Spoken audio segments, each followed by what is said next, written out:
I'm Steve Wiggins, and this is the Groundworks Ministries podcast.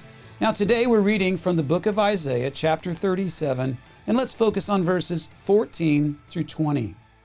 Hezekiah took the letter from the messengers, read it, and then went up to the Lord's temple and spread it out before the Lord.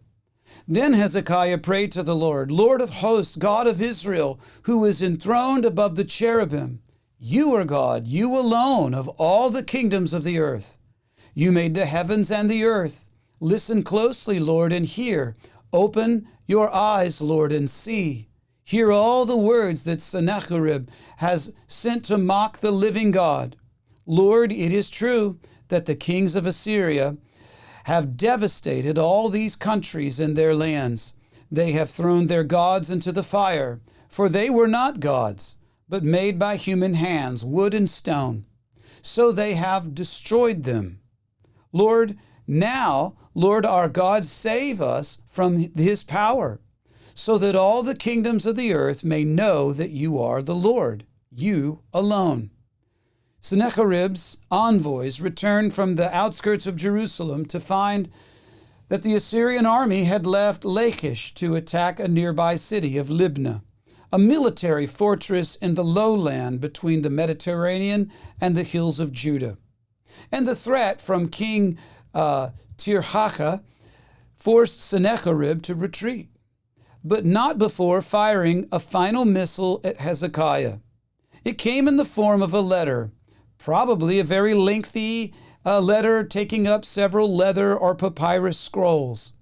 Sennacherib had nothing new to say apart from the all-important fact that initially he had accused Hezekiah of deceiving the people of Jerusalem. Now he was accusing the Lord of deceiving Hezekiah. Isaiah 37, verse 10, Say this to Hezekiah, the king of Judah, Don't let your God, whom you trust, deceive you by promising that Jerusalem won't be handed over to the king of Assyria. Man, that's a big mistake. Hezekiah's response was to return to the temple to engage once more in prayer to the Lord. By spreading out the letter, Hezekiah was making a gesture as if to say, Lord, look at this. His prayer is a model for containing both adoration and petition. I'm worshiping God and asking him for stuff. Hezekiah weaves what he knows about God's character into worship. Prayer, by the way, should begin with worship, as Jesus himself taught in the Lord's Prayer. Even when we are pressed into a corner, as many of us are today, worship should come first when we approach the Lord in prayer. And I'm not talking about music, which has become synonymous with worship in our modern church culture. I'm speaking about approaching the Lord with the attitude which recognizes that God saves men. He hears our prayers. He has the power to deliver, that He is ever present in our lives, and that He has a constant character as revealed through Scripture. We can worship and trust a God like that. Hezekiah's friendship and ministry, that is Isaiah's friendship and ministry to King Hezekiah, urging prayer as the way of deliverance, won the day. Hezekiah didn't listen to his advisors. He didn't listen to the seat of his pants that said, hey, go trust in some other nation. He listened to Isaiah.